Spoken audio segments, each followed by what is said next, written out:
Dans la vidéo précédente, vous avez pu voir les difficultés que j'ai rencontrées pour vous présenter une méthode fiable pour tracer et tailler un tenon dans un poteau non équarri. La principale difficulté réside dans l'utilisation du cordeau pour tracer les joues du tenon. Alors ma parenthèse vocabulaire n'a pas été suffisante dans la vidéo précédente et vous m'avez demandé un schéma. Le voilà. Les joues du tenon que l'on trace en premier sont en rouge. Les joues sont incluses dans deux plans parallèles au plan d'axe du poteau, plan qui correspond au plan du pan de bois. Ensuite, il y a les champs du tenon en bleu qui déterminent l'inclinaison du poteau dans le plan du pan de bois. Puis la boue du tenon en violet et finalement l'arasement en jaune. Pour en revenir à l'utilisation du cordeau, on a vu que s'il y a un creux, le cordeau n'imprime pas. Et s'il y a une bosse, le cordeau est dévié par la bosse. Dans cette vidéo, je vais essayer de vous donner une méthode à suivre pas à pas pour tailler un tenon dans un bois brut. En premier, coupez une extrémité de votre poteau proprement. Vous aurez une plus belle surface pour tracer. Vérifiez que vous avez bien la place d'y insérer le tenon. Alors pour ce genre de structure, il faut un tenon d'au moins 3 cm d'épaisseur et 8 cm de large. Ensuite, mesurez la longueur du poteau, tracez et taillez la portion dont vous avez besoin. Si vous débutez, taillez les extrémités à la scie aiguille. C'est un bon échauffement pour la suite. Et c'est bien plus propre qu'avec la tronçonneuse. Ensuite, vous devez déterminer le plan dans lequel le poteau devra s'intégrer. Regardez mes deux pans de bois. Le premier, constitué de 3 poteaux et d'un linteau, ne forme pas véritablement un plan, car dans ce premier essai, j'ai omis d'en tenir compte. Alors que dans le second pan, on voit bien que l'ensemble des poteaux et du linteau s'intègrent mieux dans un plan. On a vu que la gravité pouvait nous aider à trouver ce plan dans un poteau, et en le laissant rouler naturellement quand il est posé à ses extrémités. Si nécessaire, tournez le poteau pour trouver ce meilleur plan dans lequel le poteau s'insérera le plus possible. Vous pouvez aussi utiliser le cordeau pour visualiser les différentes possibilités. Sachez que le meilleur plan ne passe pas forcément par les centres des cercles formés par les extrémités. Une fois trouvé, marquez au crayon à chaque extrémité le passage du plan. Pour l'étape suivante, il faut tracer la boue du tenon. Comme première méthode, je vous propose d'utiliser un laser autonivelant. Sachez que l'utilisation du laser n'est pas nécessaire, mais si vous en avez déjà un, ça peut franchement vous aider. Placez votre laser légèrement au-dessus du tronc afin que son faisceau puisse éclairer tout le tronc. L'utilisation d'un trépied là aussi est très utile. Ensuite, placez le tronc de façon à ce que le faisceau passe par les marques que vous avez faites à chaque extrémité. C'est plus facile de bouger le tronc que d'essayer de placer le laser. Quand votre tronc est placé, vérifiez bien que vous avez libéré le laser pour qu'il soit en mode auto-nivelant. Maintenant, vous pouvez tracer en bout l'axe du poteau. Éteignez le laser si son faisceau vous éblouit. Tracez aussi la boue du tenon à chaque extrémité du poteau. Vous devez imaginer le laser comme une lame capable de couper votre poteau. Sur le schéma, j'ai représenté le faisceau du laser en vert qui traverse le poteau. Le laser doit vous permettre de tracer en premier la boue du tenon, que vous devez matérialiser à chaque extrémité, puis les joues du tenon. À présent, on peut tracer les joues du tenon sur le poteau même. On va commencer par le haut, c'est-à-dire dans la position actuelle du poteau. Rehaussez le laser si nécessaire sans déplacer son pied et alignez les traits de crayon de la première joue avec le laser, toujours en bougeant le tronc et non le laser. Vous pouvez ensuite marquer au crayon le dessus de la joue. N'hésitez pas à aller chercher assez loin votre point pour tracer une longue ligne. Pour tracer le dessous, baissez le laser, vérifiez qu'il est toujours bien placé et tracé. Répétez la même opération pour tracer la seconde joue. Maintenant, je vous propose d'effectuer la même opération mais sans le laser. Je passe l'étape de taille des extrémités et de mise à la longueur ainsi que la détermination du plan d'insertion. La première chose à faire, une fois que vous avez tracé le plan d'axe ainsi que la boue du tenon aux extrémités, Bien, vous allez visser 2 tasseaux de la largeur de votre tenon. Alors ici, ça fait 4 cm. Vous allez visser ce tasseau à chaque extrémité du poteau. Vérifiez que votre poteau est toujours dans le plan de la verticalité avec le niveau. On se retrouve maintenant à devoir tracer les joues sur le poteau, mais dans le cas présent, le creux du poteau nous empêche d'utiliser le cordeau.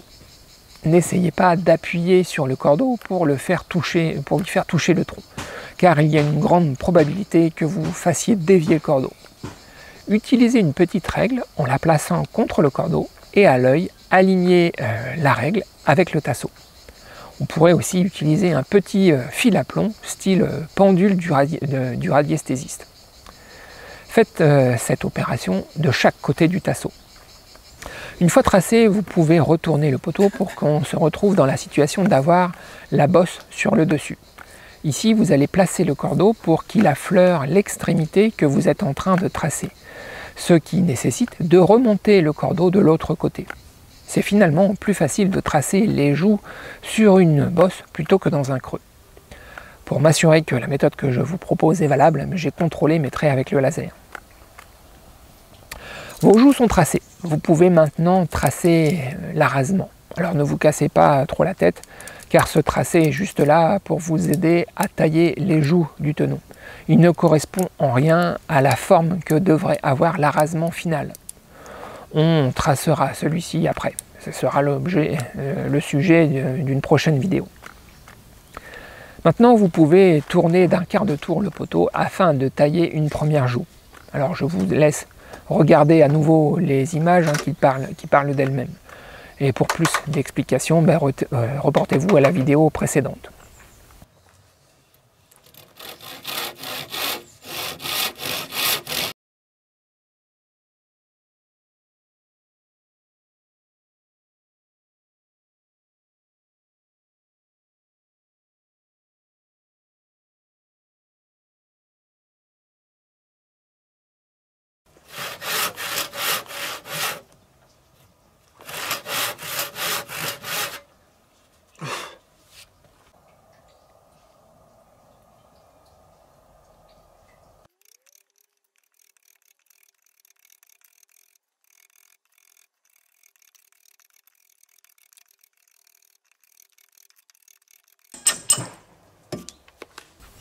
Vous allez aussi constater que la présence du tasseau aide à la taille, car on peut faire reposer son ciseau à bois dessus. Répétez l'opération pour la seconde joue de la même façon.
Maintenant, nous sommes prêts à tracer les champs du tenon. déterminez le centre du tenon au niveau de l'arasement afin d'avoir un tenon bien centré et entier à la base. Sur le schéma, vous pouvez voir que d'un côté, mon champ n'est pas complet. Il manque du bois en bout de tenon.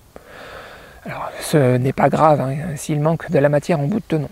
Pour rappel, les champs du tenon vont déterminer l'inclinaison du poteau dans le plan du pan de bois. Pour déterminer cette inclinaison, reportez-vous à nouveau à la vidéo précédente si nécessaire. Marquez l'extrémité du tenon, puis tracez les champs, c'est-à-dire 2 parallèles à 4 cm de l'axe pour avoir un tenon de 8 cm de large. Maintenant, on peut tracer les champs du tenon sur la seconde joue. Avant de retourner le poteau, assurez-vous que le tasseau est bien à l'horizontale et ajustez-le si nécessaire. Puis dévissez le tasseau afin de libérer l'about du tenon. Vous pouvez maintenant prolonger les traits de la joue sur l'about du tenon. Vos traits doivent être d'aplomb. On pourrait utiliser à nouveau le laser pour procéder exactement de la même façon que pour tracer les joues. Maintenant, il faut reporter les traits dessinés sur l'about sur la seconde joue. Pour ce faire, faites faire un quart de tour au poteau et vérifiez l'aplomb du tenon. Puis, avec la scie égoïne, commencez à couper jusqu'au trait du champ. Insérez une petite règle alue dans le trait de scie et contrôlez que la règle est bien horizontale. Le fond du trait de scie vous donne le point manquant pour tracer les champs du tenon sur la seconde joue. Vous pouvez à présent tailler les champs du tenon comme pour les joues, toujours avec la même méthode, celle du peigne et de l'ébauchoir.